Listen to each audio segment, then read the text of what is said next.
చూసి సంబరాలు చేసేరు. ఇస్సాకు వంటి వానితో నా మనవుసేయ వెదికేరు. రిబ్కాను పోలిన నన్ను చూసి సంబరాలు చేసేరు. మెరుపులాగా సాగేటి పనితనమే నా ధనం. ఋతులాగా కలిసిపోవడం నాకున్న గుణం. మెరుపులాగా సాగేటి పనితనమే నా ధనం. ఋతులాగా కలిసిపోవడం నాకున్న గుణం. అందమైన మనసుకు నేనొక చక్కని రూపం. బుద్ధిమంతురాలు ఎస్తేరుకు నిలువెత్తున ప్రతిరూపం.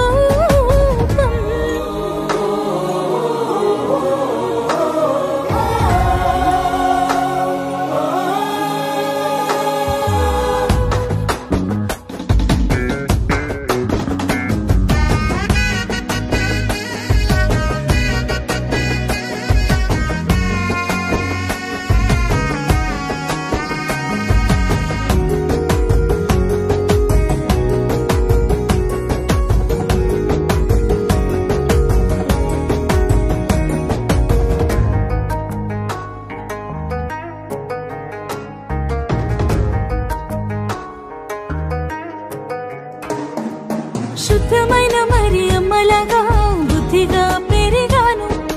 నీతిమంతుడైన యోసేపుకై కాచుకొని ఉన్నాను. శుద్ధమైన మరియమ్మలాగా బుద్ధిగా పెరిగాను. నీతిమంతుడైన యోసేపుకై కాచుకొని ఉన్నాను. తండ్రి చిత్తమేదైనా పాటించుటకై సిద్ధము. పొందుకున్న మరు మనసే నా అందము. తండ్రి చిత్తమేదైనా పాటించుటకై సిద్ధము. పొందుకున్న మరు మనసే నా అందము. అందమైన మనసుకు నేనొక చక్కని రూపం. బుద్ధిమంతురాలు ఎస్తేరుకు నిలువెత్తున ప్రతిరూపం. ఈ స్కిట్ యొక్క అర్థాన్ని కొన్ని మాటల్లో నేను వివరిస్తాను. బైబిల్లోని కొంతమంది భక్తి గల స్త్రీలు, భక్తి లేని స్త్రీల యొక్క గుణగణాలు, వారు దేవుణ్ణి వెంబడించిన విధానము, తద్వారా వారి జీవితాల్లో కలిగిన పర్యవసానాలు ఈ స్కిట్ ద్వారా మనం గమనించగలం.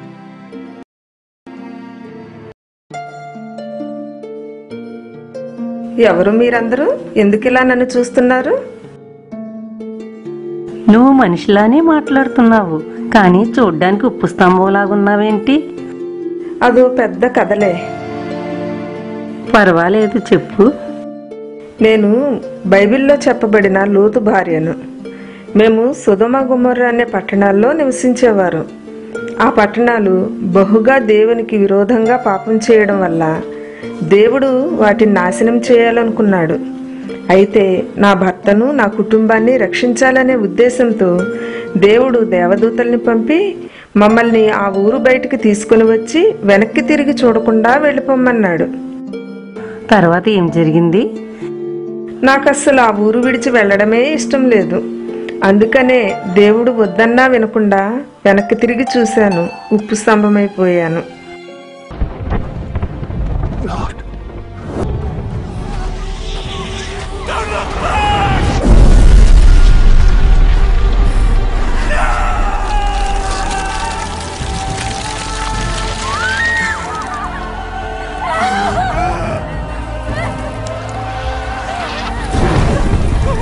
Lot's wife is turned into a pillar of salt for disobeying God.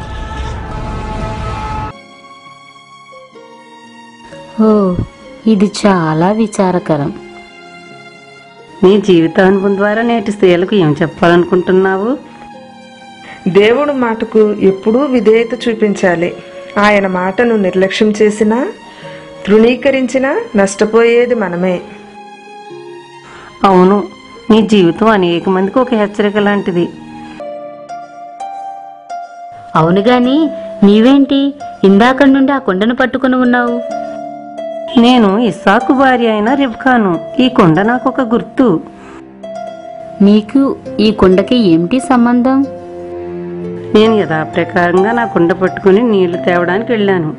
ఒకరోజు మధ్యాహ్నం బావి దగ్గర ఒక ప్రయాణికుడు, అతని ఒంటెలు చాలా దాహంతో ఉన్నట్టు కనిపించారు. వెంటనే నేను అతని ఒంటెలకు నీళ్లు చేది పోసాను.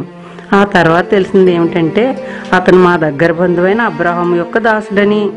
అబ్రహాం కుమారుడైన ఇస్సాకు నిమిత్తం ఒక కన్యకను వెతకడానికి తన దాసుని అబ్రహాం పంపించాడు. ఆ రకంగా దేవుని చిత్తానుసారంగా మా వివాహం ఏర్పాటైంది. ఓ, వినడానికి చాలా ఆసక్తికరంగా ఉంది. నేను అక్కడికి వెళ్ళేటప్పుడు నాకు ఏమీ తెలియదు. కేవలం దేవుడు నన్ను ఎన్నుకున్నాడని మాత్రమే తెలుసు. ఆయన చిత్తం నేను చేయడం వలన ఇశ్రాయేలు జనాంగానికి తల్లిగా ఉండే ఆధిక్యత దేవుడు నాకు ఇచ్చాడు. నీ జీవితం ద్వారా ఇక్కడున్న స్త్రీలకి నీవేం చెప్పాలనుకుంటున్నావు? దేవుడు మన పట్ల చాలా ఉన్నతమైన తలంపులు, ఆలోచనలు కలిగి ఉంటాడు. ఆయన మనల్ని పిలిచినప్పుడు మనం వెంటనే విధేయత చూపిస్తే అంతవరకు ఆయన మన చేయి పట్టుకుని నడిపిస్తాడు. అవును సఫీరా, నేను అననీయ భార్యని. అపోస్తుల కార్యంలో మా కోసం ఉంటుంది.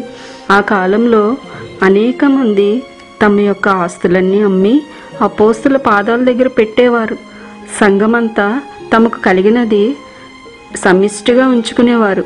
ఆ సమయంలో మేము కూడా మా పొలం అమ్మి దురాశతో కొంత డబ్బు దాచుకుని కొంత తెచ్చి అపోస్తులకు ఇచ్చాం.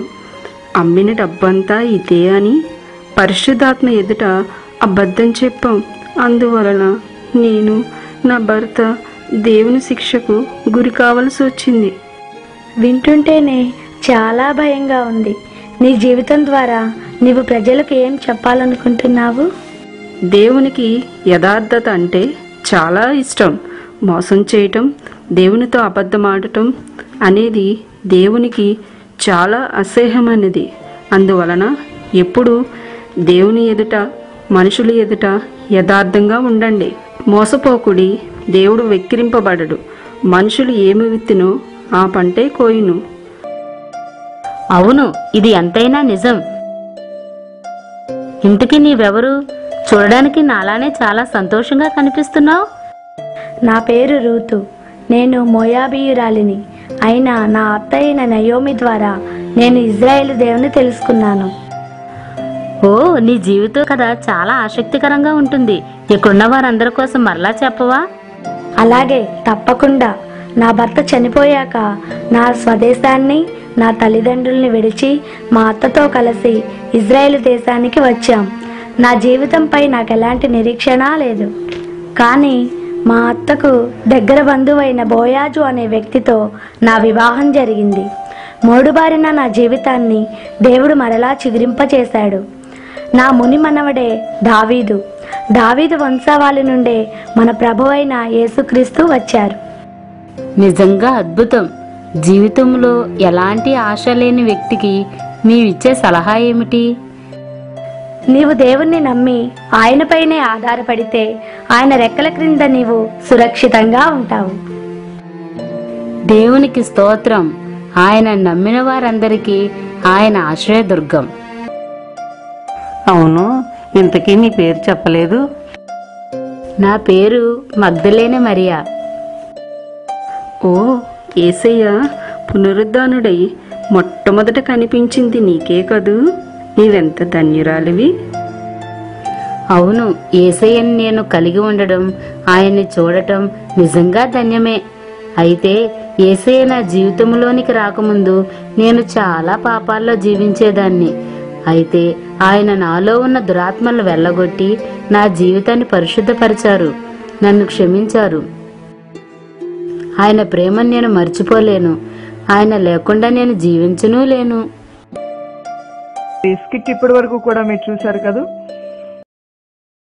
భక్తి కలిగిన స్త్రీలు దేవుని మాటకు విధేయత చూపించి ఎలా ఆశీర్వదింపబడ్డారో, భక్తి లేని స్త్రీలు అవిధేయత చూపించి ఎలా నష్టపోయారో మనం చూసాము.